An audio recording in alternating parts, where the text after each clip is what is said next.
है भाई जेएनटीवीटीआई फ्रॉड है क्या? तो जेएनटीवीटीआई फ्रॉड नहीं है दोस्त। जेएनटीवीटीआई सिर्फ ट्रेनिंग करवा रहा है और टाटा स्टील के अंदर इन करने के लिए वो एक जरिया है, एक रास्ता बोलते हैं ना, किसी रास्ते से हम घर की ओर जाते, किसी रास्ते से स्कूल की ओर जाते हैं, उसी तरीके से टाटा स्टील के अंदर घुसने के लिए जेएनटीवीटीआई एक रास्ता है, वहां से ही आपको होकर गुजरना पड़ेगा। तो हाँ, मतलब जेएनटीवीटीआई के लिए एक चीज मैं बोलना चाहूंगा कि अगर आप सभी लड़कों को प्लेस नहीं कर पा रहे तो नए बैच को थोड़ी दिन के लिए स्टॉप कर दीजिए, 2 महीने 3 महीने के लिए स्टॉप कर दीजिए। लेकिन जेएनटीवीटीआई जो है वो लगातार एडमिशन ले रहा है, लगातार 2-2 बैच बना के एक बार में 60 से 70 स्टूडेंट्स को निकाल रहा है। इसीलिए जो है, और उसमें बहुत बहुत बहुत सारी चीजें है यार, मतलब जेएनटीवीटीआई के अंदर ना, मतलब एक सिलेक्शन क्राइटेरिया भी प्रॉपर नहीं है। एजुकेशन तो मैं बोलूंगा एजुकेशन ठीक ठाक है, हम लोगों को एजुकेशन ठीक मिला, लेकिन बहुत सारे जगह पे जो है वो मतलब कभी कभी जो है वो एजुकेशन सिस्टम पे थोड़ा गड़बड़ होता है, इस पर बात ना करें तो बेहतर होगा। तो इस तरह है, जेएनटीवीटीआई फ्रॉड नहीं कर रहा है, लेकिन मतलब वो बिजनेस तो कर ही रहा है। ठीक है भाई, जेएनटीवीटीआई ज्वाइन करने से पहले इंटरव्यू भी होता है क्या? हाँ ऑब्वियसली इंटरव्यू होता है, इस पर हमने बात कर चुके हैं। तो जेएनटीवीटीआई एग्जाम से रिलेटेड पूरा यूट्यूब पर अब तक का सबसे बेस्ट वीडियो है। हाँ, तो ये एक दोस्त है, उन्होंने मुझे कमेंट किया था एक वीडियो में कि मैंने एक वीडियो बनाया था। एक्चुअली मेरा जितना भी वीडियो है ना, उस तरीके का रिलेटेड वीडियो आपको दूसरा नहीं मिलेगा।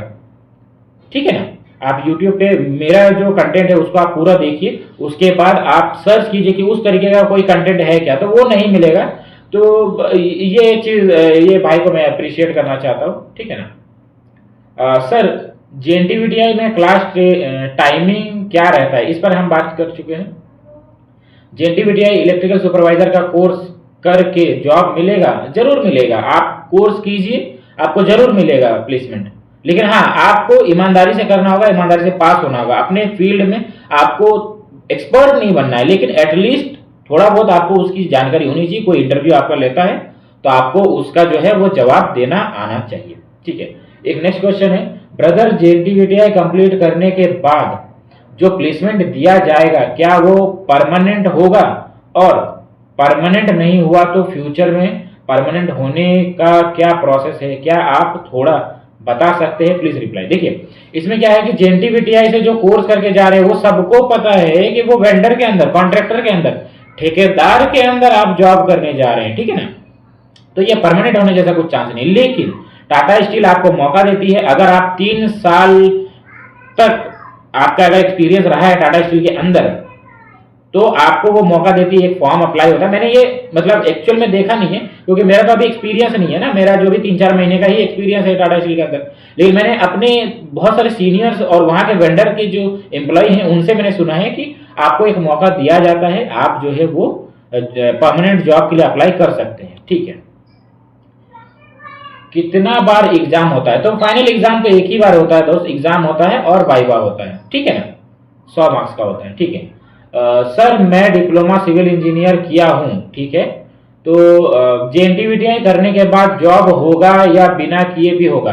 बिना किए हो सकता है। आपने अगर सिविल इंजीनियरिंग का कोर्स किया है, आप किसी सिविल वेंडर को पकड़िए, सिविल का जो ठेकेदार जो काम लेता है टाटा स्टील के अंदर में, उसको पकड़िए और आप उससे उसके अंदर में इंटरव्यू वगैरह दीजिए। अगर आप पास हो जाते हैं, तो आपको वेंडर जो है वो खुद जेएनटीवीटीआई का कोर्स करवाएगा। और ये 6 महीने का कोर्स नहीं होता है, ये सिर्फ 1 से 1.5 महीने का कोर्स, या फिर हो सकता है उससे भी कम होगा। और इस कोर्स का फीस भी उस वेंडर को पे करना होता है, क्योंकि उसको वो आपको जो है वो चाहिए ना, वेंडर को आप चाहिए। तो वो जो जेएनटीवीटीआई का कोर्स भी फीस भी जो है वो 10-15 हजार रुपए के आसपास आता है, क्योंकि शॉर्ट टर्म हो गया ना वो कोर्स, तो वो भी वेंडर ही देता है। और उसमें आपको जैसे ही कोर्स कंप्लीट हुआ, जैसे ही प्लांट में आप गए, आपकी सैलरी चालू। ठीक है, नेक्स्ट क्वेश्चन, मेरे पास 1 ईयर का एक्सपीरियंस भी है तो क्या टाटा स्टील में होगा? टाटा स्टील परमानेंट की आप बात कर रहे हैं या वेंडर की बात कर रहे हैं, मैं नहीं समझ पा रहा हूँ। टाटा स्टील परमानेंट का तो आपका प्रोसेस ही अलग है, बट अगर आप वेंडर में आप दिखाना चाह रहे हैं तो आपको किसी चीज में एक्सपर्ट होना पड़ेगा, यानी कि safety supervisor, mechanical supervisor, civil supervisor, electrical supervisor, scaffolding supervisor, इस तरह का अगर आपका एक्सपीरियंस है, आपने जेएनटीवीटीआई कर रखा है, तो आपका हो जाएगा। ठीक है भैया, सेफ्टी सुपरवाइजर कोर्स के लिए कितना क्वालिफिकेशन लगता है? सेफ्टी सुपरवाइजर कोर्स के लिए जो है वो आपको इंटर में साइंस के साथ में 60% लाना पड़ेगा, वो भी फिजिक्स केमिस्ट्री मैथ। बायो को वो लोग ज़्यादा एंटरटेन नहीं करते, ठीक है ना। फिजिक्स केमिस्ट्री मैथ में आपको 60% कम से कम चाहिए तो आप कर सकते हैं, या फिर आपका डिप्लोमा किसी भी फील्ड में हुआ हो, वो सिविल, मैकेनिकल, इलेक्ट्रिकल, किसी भी चीज़ में हुआ हो तो आप कर सकते हैं, और इंजीनियरिंग किया है तो आप तो कर ही सकते हैं भाई, ठीक है। थैंक यू भैया, आपका वीडियो देखे मेरे को सब कुछ समझ आ गया भैया। चलिए थैंक यू, इन्होंने अच्छा एक रिप्लाई किया। इस तरह से आपको अगर वीडियो अच्छा लगे तो आप वीडियो को देखकर आपको कौन सा पार्ट अच्छा लगा वो भी आप कमेंट में बता सकते हैं, तभी तो मुझे पता चलेगा ना कि मेरी वीडियोस आपके लिए वैल्यूएबल है भी या नहीं, क्योंकि मेरी वीडियोस थोड़ी लंबी हो जाती है, ठीक है ना। एक 15-20 मिनट का भी कभी कभी चला जाता है, तो उस वीडियो को बनाने का मकसद मैं अपना टाइम अगर दे रहा हूँ तो इसका मतलब है ना कि भाई वो वीडियो आप तक पहुंच पा रहा है कि नहीं। तो आपको कौन सा पार्ट वीडियो का अच्छा लगा, क्या अच्छा लगा, वो आप डिस्क्राइब करेंगे तो मुझे भी अच्छा लगेगा, ठीक है। नेक्स्ट क्वेश्चन पे आते हैं। Brother, I have completed my diploma in mechanical engineering, now I am confuse which course best for me, safety और मैकेनिकल सुपरवाइजर। ठीक है, इन्होंने डिप्लोमा मैकेनिकल इंजीनियरिंग का कोर्स किया हुआ है और अभी ये कंफ्यूज है कि सेफ्टी में जाएं या मैकेनिकल में जाएं। तो दोनों ही आपके लिए बेस्ट है। अगर आपने डिप्लोमा कर रखा है और डिप्लोमा मैकेनिकल से कर रखा है और आपको मैकेनिकल फील्ड में इंटरेस्ट है, आपका एक्सपीरियंस भी है और आपको अगर इंटरेस्ट है तो आप मैकेनिकल सुपरवाइजर का ही कोर्स करें, बेहतर होगा। क्योंकि सेफ्टी जो है ना वो बिल्कुल ही उसका आउट ऑफ सिलेबस हो जाता है आपके मैकेनिकल से, वो पूरा का पूरा नया एक कॉन्सेप्ट हो जाता है। बट मैकेनिकल में आप अगर करते हैं ना मैकेनिकल सुपरवाइजर कोर्स, तो जो भी आपका स्टडी मटेरियल है उसमें आपको बहुत कुछ रिलेटेबल लगेगा, बहुत कुछ आपको ईजी रहेगा। तो ये दो चीजें, अगर आप एक नए फील्ड में जाना चाहते हैं तो आप सेफ्टी सुपरवाइजर में आपके लिए बेस्ट है, नहीं तो फिर आप जो है वो मैकेनिकल सुपरवाइजर करते हैं तो वो आपके लिए बहुत ही ज्यादा बेहतर है। ठीक है भाई, JNTVTI टाटा स्टील जॉब नहीं मिलेगा कॉन्ट्रेक्चुअल भाई अच्छा सॉरी, बिना JNTVTI टाटा स्टील जॉब नहीं मिलेगा कॉन्ट्रेक्चुअल नहीं, बिना JNTVTI के कोई भी काम में आप नहीं घुस सकते टाटा स्टील के अंदर। ठीक है भैया, कौन सा कोर्स करना बेस्ट है? कोई सा भी कोर्स कर सकते हैं आपके क्वालिफिकेशन के बेस पर। अगर आप जल्दी मतलब आपको अगर थोड़ा टाइम देना है तो आपका अगर क्वालिफिकेशन अच्छा है तो सेफ्टी का कोर्स कर सकते हैं, आप मैकेनिकल सुपरवाइजर का कोर्स कर सकते हैं, आप इलेक्ट्रिकल में इंटरेस्ट है तो इलेक्ट्रिकल सुपरवाइजर का कोर्स कर सकते हैं, या फिर इलेक्ट्रीशियन का कोर्स कर सकते हैं, आप स्काफ फोल्डर का कोर्स कर सकते हैं, आप स्काफ फोल्डिंग सुपरवाइजर का कोर्स कर सकते हैं। तो ऐसे बहुत सारे कोर्स है भाई, 12-13 कोर्स है, शायद उससे ज्यादा ही है। आप कोई सा भी कोर्स कर सकते हैं। भैया JNTVTI से जॉब मिलेगी, गारंटी है क्या? कोर्स करने के बाद जॉब नहीं मिला तो देखिए, कोर्स करने के बाद जॉब तो मिल ही रहा है, वो लोग कहीं ना कहीं भेजते ही है।